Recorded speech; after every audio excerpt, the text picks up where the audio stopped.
So I'll go ahead and get started. If you at any time, if you have any questions, please feel free to put them in the chat.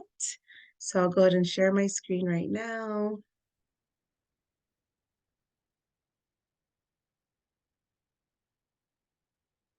All righty. Um, Today, as Dana mentioned, I'm from Phoenix House, so my name is Marisa Vasquez. If you do follow us on any social media pages, we do have an Instagram page. We also have a Facebook page. If you'd like to follow us on either of those platforms, we usually give information about events we're doing. We also will promote HHSC's Turn To campaign. So those are our funders to be able to provide all of our services for free to students and the community.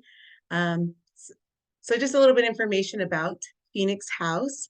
We do offer here in Austin, Dallas, and Houston prevention education services. We do offer a couple of different programs here in Austin. We have a school-based program called the Life Skills Training Program, and then we also offer the Strengthening Families program, which is typically an after-school based program for the entire family. A lot of these programs, they talk a lot about social emotional learning topics. In addition to these, we do these standalones as what we're doing with this series, which can talk about a series of things. Today we'll be talking about vaping. We've talked about dealing with anger, anxiety, coping skills. But our overall goal is just to try to promote um, positive behavioral health, along with some substance use prevention as well.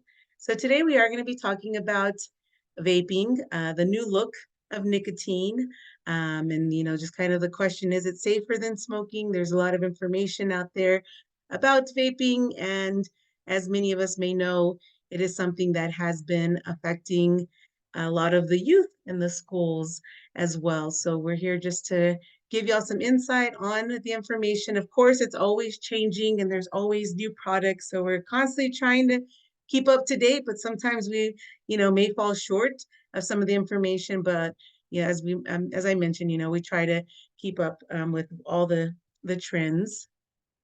And my contact information is there on the screen, and I also will share it at the end of the presentation. All right. So then, why are we here?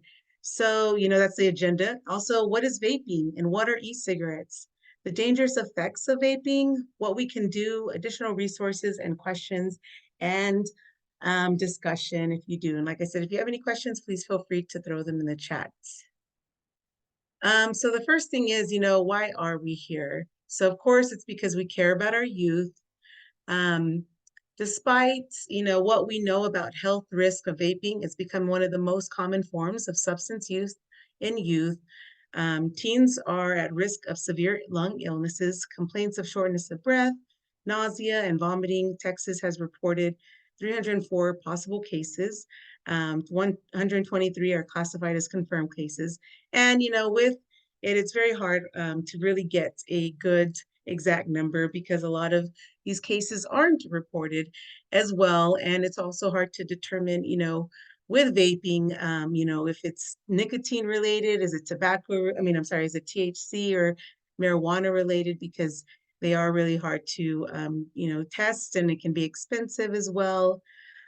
Um, Also, of course, anytime anyone tries or decides to try vaping, they're increasing their risk for addiction because of the nicotine, which is, the key ingredient in tobacco products, as well as vaping products as well. Smoking is a known cause of cancer, stroke, and COPD, which is chronic obstructive pulmonary disease. Also, young people who use e-cigarettes, such as Elf Bar or Puff Bar, are more likely to transition to combustible cigarettes. So there's been some studies showing that youth who start vaping, that they found out that after some time they've actually started transitioning to regular cigarettes. A part of that could be the reason is because with some of the e-cigarettes, the nicotine levels are pretty high most of the time, and we don't always know the exact nicotine levels. And so they transition to regular cigarettes because they typically have a lower amount of nicotine in there as well. So what is vaping? So vaping is the inhaling and exhaling, exhaling the aerosol, often called a vapor, produced by an e-cigarette or similar battery-powered device. They have different names. Sometimes they call them e-cigs. Vape pens is probably the most common one that we hear about. E-hookahs, e-pipes, tanks, mods, vapes, electronic nicotine delivery systems or ends, and more. And as you can see in the picture, they all look very different. Some are small, some are large in size. It all just depends on the product. They may also be, referred to by their brand names such as Juul or Juuling, Escobar, Views, Elf Bar, and others. So there's hundreds of different brands out there these days. I'm just kind of mentioning some of the ones that are the most popular used ones amongst youth. And so the term vaping comes from a misunderstanding about what is being inhaled.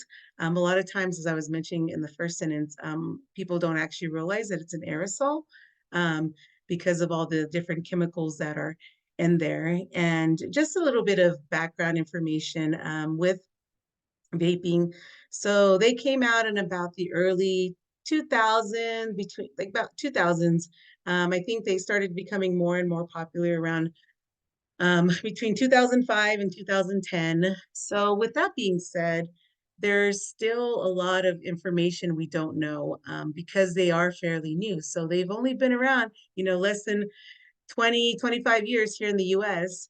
So there's a lot of studies and research that still needs to be done with vaping because we are now maybe doing there are some studies that, are trying to look at the short-term effects of vaping, but there really hasn't been enough time um, because they haven't been around that long for researchers to really study long term effects of vaping at this point. So a lot of this information, like I said, is still, fairly new to us, and we're trying to get as much as we can and as quickly as we can as well.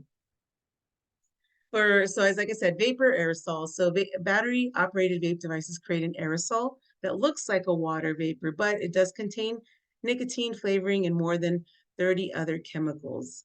Aerosols can contain harmful substances such as ultrafine particles that can be inhaled deep into the lungs.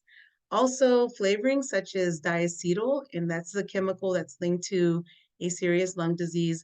So, a lot of the flavorings, when we talk about vaping, which we'll talk a little bit more, but they do contain this chemical diacetyl, which can actually create some sort of coating on the lungs which can, like I said, end up causing some lung problems.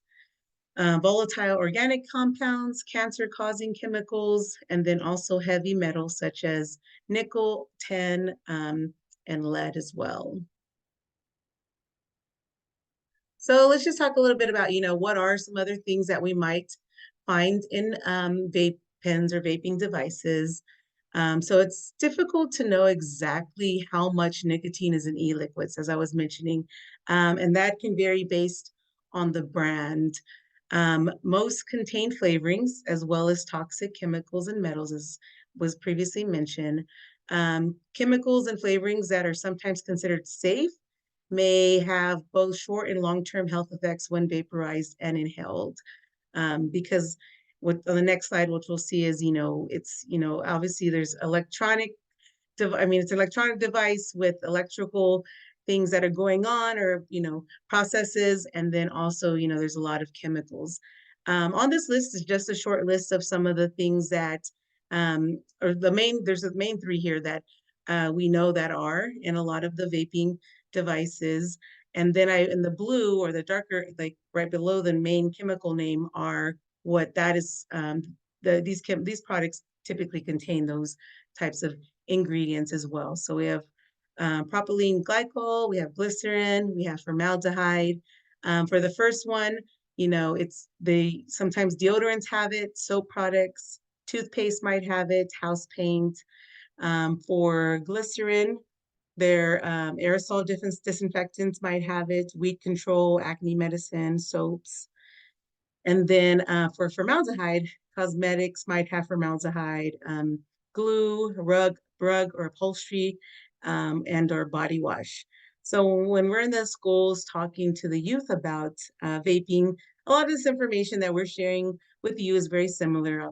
We do kind of, change the language for whatever audience we are talking to or speaking to. But when I do talk to the youth about this, I always ask them, what do they, what's a common thing that they know about these chemicals, or what do they all have in common? And then most of the time, they get it. It takes them a little bit of thought, but for the most part, most of them say like, these aren't things that you're going to want to eat or ingest. And so I tell them like, yep, exactly. You are completely correct.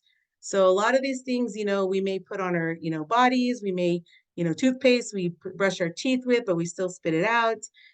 So because, with that being said, if it's something that we're not supposed to ingest, that should make us realize that's not something that should be inhaled in our bodies either. So I just try to make that connection with the youth when I'm talking to them so they can kind of see like, oh, okay, I get it. I understand why you're saying that these might not be so, why these aren't healthy for us. So this diagram just kind of shows, a simple photo or picture of how they work.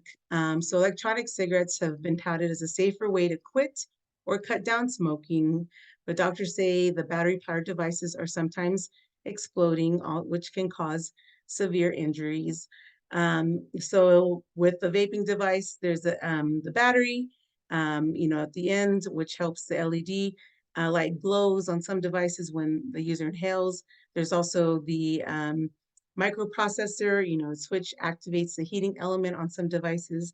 Then there's the cartridge that will hold the dissolved nicotine and the e-juice that they put in there as well.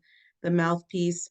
There is at the bottom, you can see the picture at the bottom note, a heating element that changes the juice into a vapor that the user inhales. So a lot of times, most of the vaping devices that people are using, also youth, they are ones that they usually get from, the store, or, a lot of times they get from their homes. If somebody in the home is vaping, siblings, social media, there's all different ways that they can acquire these vaping devices. But there are some, though, that they can modify. And when they modify those are usually because they want to put the THC oil in them instead of the nicotine e-juice in there. So when they do that, I mean, they have a lot of times they have the internet at their disposal, so they can easily figure out how to modify different e-cigarettes so that they can put the THC oil in there instead of the e-juice. However, when they start modifying e-cigarettes, it can cause some concern for, malfunction because, like I said, they are modifying it. And so at that point, they may be putting themselves more at risk for it exploding as well. And as we know, there's certain places that, they do not allow e-cigarettes to be either just because of safety reasons. And Joe, just before, we get on to the next part, since I've gone through, quite a bit of information already, I just wanted to make sure that, there aren't any questions. I mean, I haven't seen any in the chat, but I just want to make sure, there aren't any questions so far about any of the information that we're covering. All right. So as I mentioned before, a lot of the vaping devices now have sweet flavorings. And the biggest part of the reason of that is because they are trying to appeal to youth. And tobacco companies will never say they are, but if we think about it, there is I mean, that's probably one of the only main reasons why they make a lot of these sweet. Same thing in the schools when I start asking the kiddos, like, oh, well, what are the flavors that you've heard of? And they always say chocolate, strawberry, grape, all these things. And I said, okay. And so what do who loves these types of flavors? Or what they're like kids. And I'm like, oh, okay. So try to make another connection. So yeah, absolutely, because they know that young people like sweet things. And so, like I said, that's what makes it more appealing to them.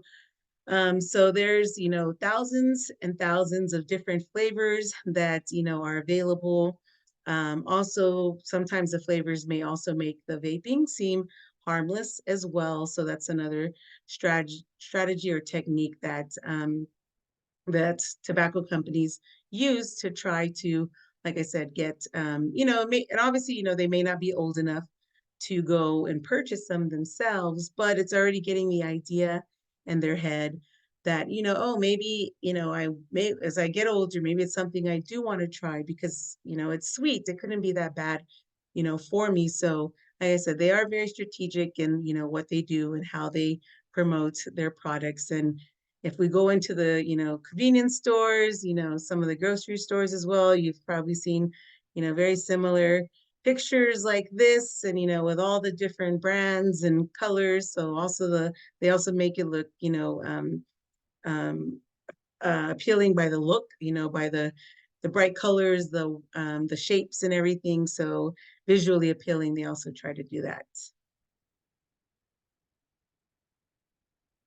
So right now I'm gonna go ahead and share with y'all a video about some information that that they're finding, on the ongoing dangers of vaping, and just some information that talks about some research that they've done as well. The latest government survey shows more than 2.5 million children. Oops, sorry about that. I didn't mean to move it. Let me start that over. Sorry. The latest government survey shows more than 2.5 million children use e-cigarettes. ABC 3340's Muriel Bailey spoke with the tobacco treatment specialist at UAB.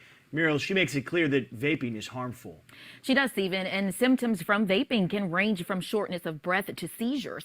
Health experts want parents to spot the signs of vaping and talk to their children about the serious health risks. All sizes, colors, and flavors, and they're still ending up in the hands of teens. I've had students show up in my health room, after using an e-cigarette or a vape, with symptoms that are a little scary, not only for them, but, as a nurse. Liz Prey is director of the National Association of School Nurses. She says the vape flavors are the major attraction for children. I've got an Elf bar here, and it's honeydew pineapple orange. And that's something she wants the Food and Drug Administration to change because it's what's inside that's causing addiction and doing harm. The big thing that people forget is those flavored e-cigarettes contain nicotine, and sometimes as much as 5%. And that's as much, if not more, than a pack of cigarettes. Some that I've talked to just don't know how to combat that. Robin Gers is a tobacco treatment specialist at Children's of Alabama. She works to help children who are addicted to vaping stop. The youngest child she has seen was a 5th grader. We see that young people develop a cough, maybe upper respiratory symptoms, wheezing, asthma flare-ups due to vaping, as well as nausea, vomiting. And then if one is really taking in a lot of nicotine, we can see symptoms like what a lot of teens call nic sick. She says that's an overdose of nicotine, which can cause seizures. Children's provided these before and after pictures of what vaping can do to your lungs. The other e-liquids that we know are there, harmful, heavy, metallic ingredients. Flavorings are also really harmful. All of these can cause short and long-term lung damage. So the ingredients themselves are highly irritating, so the lining of the lungs become inflamed. Gers warns many side effects and damage cannot be reversed. When you do talk with these patients, what are their parents saying? Are they saying they didn't know they were vaping? Most of the time, I think parents are not aware. Gers says sometimes simply having an open conversation with your child can give you clues. By just having open communications, how was your day today? We can even ask, are any of your friends vaping? Sometimes leading into the discussion or a conversation can help in that way. Okay, so at the end of the presentation, I'll also share with you another short video on how to, you know, talk a little, talk with your youth about it because it can be a very challenging discussion for some to have with their kiddo, their youth or their children. Also, in the video, they were talking about, how they had as young as, excuse me, fifth graders who were vaping. Actually, last year at a school district that we were at, they were having third, fourth, and fifth graders caught with vaping devices. And at this district, what they were doing was if a student was caught with a vaping device, especially at the elementary level, they would suspend the child for 2 or 3 days, and then after that, the child would have to attend a class with ourselves, and then their parents also had to attend the session with us. Um, and then once they completed the session, then they would hand the case over to the school district police department and see, how they wanted to handle it or if they wanted to do anything else with it. But it was because they were having a significant issue with having for the, like I said, third, fourth, and fifth graders, bringing them to campus. And as I mentioned before, most of the parents weren't aware that they even had it on them. A lot of them, when we asked them, because we were just very curious as where they were obtaining these from or acquiring them from, most of them said from home. There were a few that said another student brought them, and so then they handed it to them, which is, something when we talk about with the kiddos is that, somebody hands you something or tries to, don't take it because then you may end up getting in trouble as a result, and that other person who gave it to you may not. So you really have to be really aware of what's going on, and if you see something, say something. That's always something that we always really try to um, keep reiterating to the youth. So as we've talked about, nicotine is the main ingredient in vaping and all tobacco products.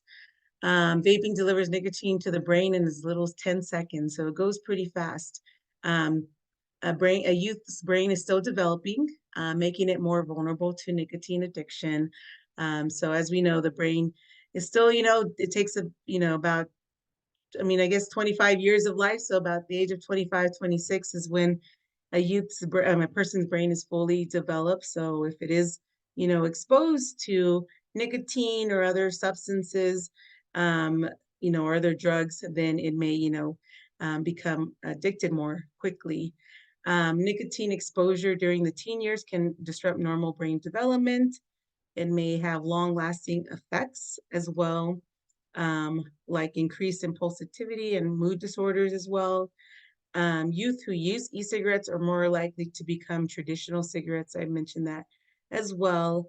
And then people who start smoking or using tobacco products in adolescence smoke more and have a harder time quitting than people who start as adults.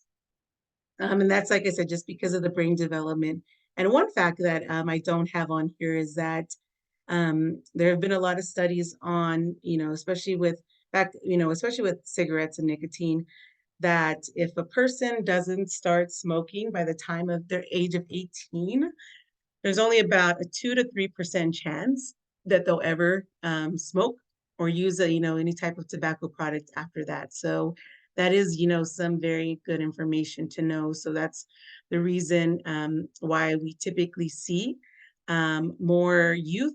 They start smoking around the age of, or start vaping as well now these days. Maybe as young as 12, 13, 14, 15, 16. Usually after 16, they may not. I mean, not to say it doesn't, but if they really fall kind of in those, early teen years or tween years as well, if they start, have their first vape, first cigarette, in those early ages, then there's a good chance that they will continue. Of course, everybody's different. There's been people who tried at a young age. They're like, no way, it's not for me. But like I said, there have been a lot of studies with that information. So we share that with the youth too. If somebody doesn't start smoking or vaping by the time of the age of 18, then there's a very, low chance that they'll ever actually become a user or addicted to it as well. So here, there's just some information, and this is fairly new. It was kind of hard to find some more updated information because it does take time. But I mean, most of it's pretty, standard as well. Most of them, they get it from friends. There may be a chance that they might be able to get it at a vape shop or even bought it on the internet. Right now, I couldn't find any studies about social media. However, that's probably one of the biggest ways that, youth or, students are getting vape devices, also any, other drugs, as well as through social media, whether it be Snapchat or TikTok. There's like a whole emoji, if you go on, I think it's the DEA, they have a whole page on, different emojis that people used to, talk about or to indicate what kind of drugs they might be looking for.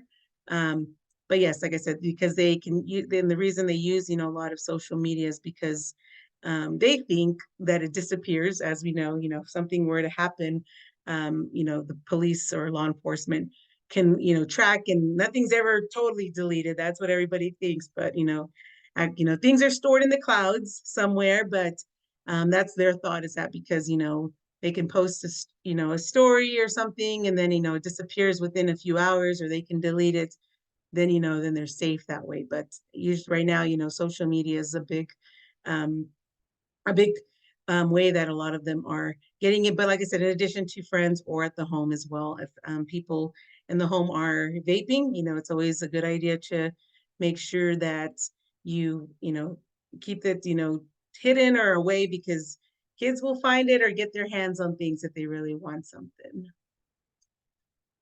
So just here's some information on vaping, and then also traditional, tobacco cigarettes as well. So as far as the nicotine levels, in one pack of cigarettes, there's 20 cigarettes in there, and you can kind of see the amounts of nicotine. These are pretty, some of these are standard because the FDA does regulate, on some of the products, they are required to put how much nicotine is in there. It does change slightly when they have their own, the tanks where they refill themselves. That can be different because obviously the tanks are bigger, so it might actually be more amount, because and so with the more amount, you're getting more nicotine in you. But yes, like one pack of cigarettes is equivalent to one jewel pod or one puff bar. So if somebody goes through, a jewel pod or a puff bar, even like the elf bars, it's pretty much like there's, smoking, 20 cigarettes or more sometimes, because some of these, we are finding that they are putting more nicotine in there as well. And the thing is with these, any of the vaping devices, people traditionally go through them much more quickly. So if Puff Bar, it may only last them, a few days, if that. And so, if they buy two or three, in a week, that that's like they're smoking, you know, 40, 60 cigarettes, depending, on how much they are using and going through them. As far as costs, it depends too on the device, because every device is different. Some, are in the lower end, but some can go as expensive as, 20, 30 bucks, 40 bucks sometimes. So you can kind of see where, the least and the most. So the least, average is about $387 for vaping, but it can still creep up, up into the thousands. So 5,082, 50. And then for smoking, it is a little bit more costly because the prices of cigarettes have significantly increased over the past year. So the least that they would spend is about, maybe about 2,000. And then, but it can still go up to the 5,000. And, all of these are just depending on how much a person is, smoking. A lot of these are based on if somebody smokes a pack a day, or they use, a pack a week, or if they use, and, depending that, and also the vaping, the 387 is probably more based on if they use one vaping device. not very often, could probably be like maybe a vaping device every 2 weeks or something, because the 387, like I said, most of them run about $20 a pop. So it all depends, like I said, on how often somebody is vaping and how quickly they go. So as we know, we may know, or as we know, the age for anyone to purchase or be in possession of tobacco products is 21 years old. They made this change many, many years ago, because at one point it was 18 years old, but now they've changed it to 21. And so that also includes any type of vaping device or product that somebody may have in their possession. So if somebody is, caught with any type of vaping products or e-cigarette products, especially under the age of 21, then, they could, it's always very different, because it kind of depends on, the judge, and, if this person has gotten in trouble before. But if, they are, caught with it, they may have a fine of $250 plus a court date. They may have to attend a mandatory attendance of e-cigarette and tobacco awareness program, which is a $75 class, which is split up into 4 2-hour sessions, which equals to a total of 8 hours. They may also have to do 8 to 10 hours of community service as well. If all of these requirements are not met within a 90-day period, the minor may have her license suspended for a period of 30 days, or may not be eligible to get their license until 30 days after his or her 16th birthday. Upon producing evidence of attending an e-cigarette and tobacco awareness program or doing community service, the charge may be dismissed, except in the case of repeated offenses. So, like I said, it all kind of depends on the situation. But for the most part, they probably will, try to dismiss it, because they also don't want, youth to have those on their records, but it's just important information to have as well, or to know about. So here, what can you do? So like I said, it is something that is a topic that's, maybe hard to talk about, or you don't really know how to talk about it. Just providing them with facts about vaping, letting them know that they, most do contain nicotine. That's a big misconception that a lot of youth have, is that, oh no, it doesn't contain nicotine. It has not, it's just, it's just the e-juice. But most of the time, no, because they want, and they usually have it in there because they want the person to become addicted and keep wanting to come back for more, because nicotine is like some other substances or drugs. The fact is that your body becomes tolerant to it. And so when your body's tolerant to something, then after, if, an extended use of it, the body becomes like, oh, well, I can't feel the effects. So now I'm going to have to vape more. I'm going to have to smoke cigarettes more, because I want to continue to get that nicotine, kind of rush that it gives us, because it isn't stimulant. So when nicotine will speed up the heart rate, will sometimes make some people feel, more energized. It can increase, the breathing rate as well. So like I said, after a time, like the nicotine no longer, has that same effect. So they have to keep using it. And, I say that to kind of talk a little bit about, this diagram on the side, where it says like those youth who smoke or vape are more likely, or more than 2 times as likely to use alcohol, are nearly 5 times likely to use marijuana, and are 10 times as likely to misuse prescription drugs. A lot of that is attributed to the fact that with the nicotine, like I said, some people, when they use it, they may get that little, boost from it. And so after a while, they no longer get that.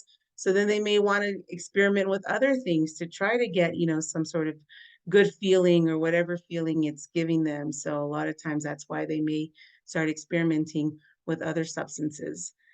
It also says here are at least 2 times as likely to have been offered alcohol, marijuana, and prescription drugs.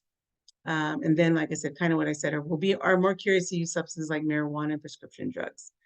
About half, 50% have used more than 10 days a month, including 1 in 5 who use every day. So as the video said, a lot of parents may not realize, that they are using because they are so small. They're easy to like hide and not really, detect either. Because yes, some of them, may have that sweet flavoring, but the smell can kind of go away pretty fast. So it's something that, parents and, adults or guardians just need to be more aware of. Another thing, can do is just dispel the myths. It's not just a harmless water vapor. There are chemicals that we talked about.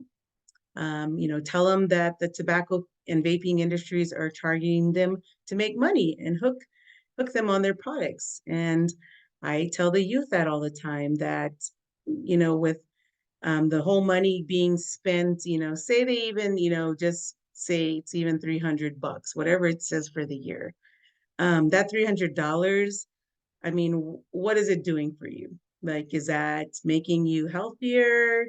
You didn't, or could you have used it for something else? Could you have used it for a video game? Could you have used it for, some new shoes, clothes, whatever else, the youth, enjoy or like they have to think about that type of stuff. And most of the time they say no, like, of course. And I was like, so you're pretty much just throwing it away, right? Because also it can have some effects on your health. So it's not really doing you any better, spending that money on there. It's actually potentially harming you. And we don't, like I said, really know all the true effects of vaping at this point. Also, you can just, start asking them questions. Ask them, what they see and what they think. Have they seen vape pens at, their schools? Or they know any students who vape, or what are their own thoughts on vaping as well? Sometimes, this might be hard for them to say because they don't want to, tell on friends or, and you don't necessarily have to like ask, more personal questions. Just be very casual about it, and this can be done, on, just in the car if you're driving somewhere, just, even today or whenever after you're listening, to this, like, just kind of ask them like, hey, I saw this presentation on vaping and I'm just curious, like, what are your thoughts on this? Do you see it at school? And some of you may already have these conversations, which is great. But like I said, just continued communication is always key. And then, just use it as a conversation starter as well. So, just kind of going back, continue to talk to your kids, be patient and ready to listen. It may be hard for some youth to open up and talk to you, but when they are ready, be a good, be a listener, be there to hear what they say and then not always necessarily having to give our opinion right away or advice. And there's like no perfect time to talk at all. Ask your child what they think. Be open and honest. Healthy kids mean healthy families. And then, if yourself or somebody in the family is, a tobacco user or they use vaping, be honest and talk to your child about your choices and how hard it is, to currently quit, or, if you at one point in, in your life, you did, smoke or, you did use vaping devices, how hard it was to quit. Just being, like I said, very honest and open about them because they know, they watch everything, they're seeing everything that's happening. So I think it's, very important for everyone just to have, a lot of good open communication. And, just talking to them can protect them as well. And so this, like I said, is just a quick, short, little fun video showing on, how you may be able to talk or have these conversations with your youth or teen. Every day, thousands of kids start vaping. And I can't let this happen to my kid. Of course, it's awkward to talk to kids about the dangers of vaping. Hey, bestie, how sketch is me? It's hard to get their attention. Ready? Go. Yes, look at that. You didn't turn yours over. So if you want to talk to your kids about the dangers of vaping, you have to get it trending, right, Backpack Kid? Let's do it. First, invite your kid to do the vape talk. Let's try this. All right. Why is he here? Yeah, I gotta get it trending, honey. Come on. To the left. To the right.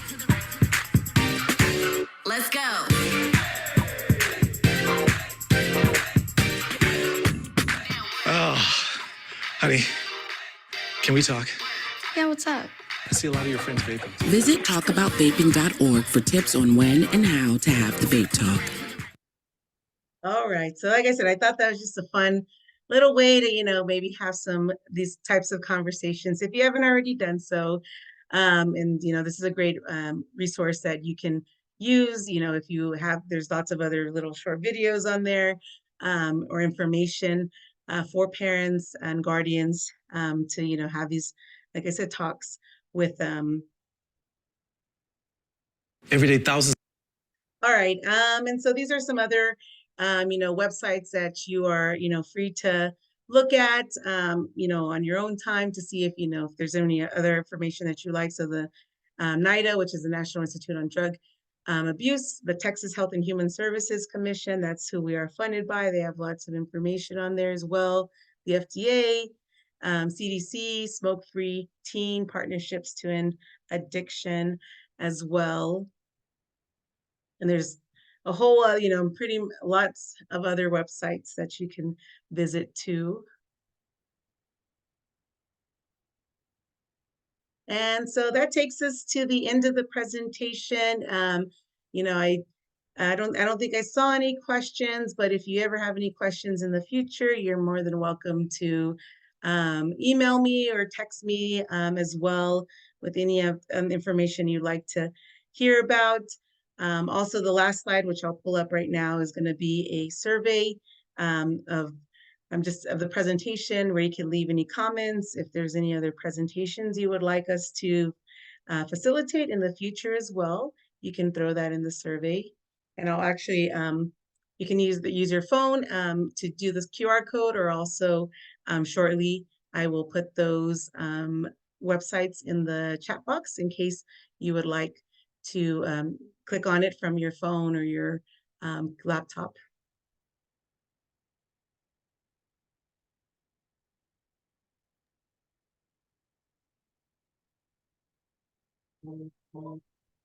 All right, well, thank y'all so much.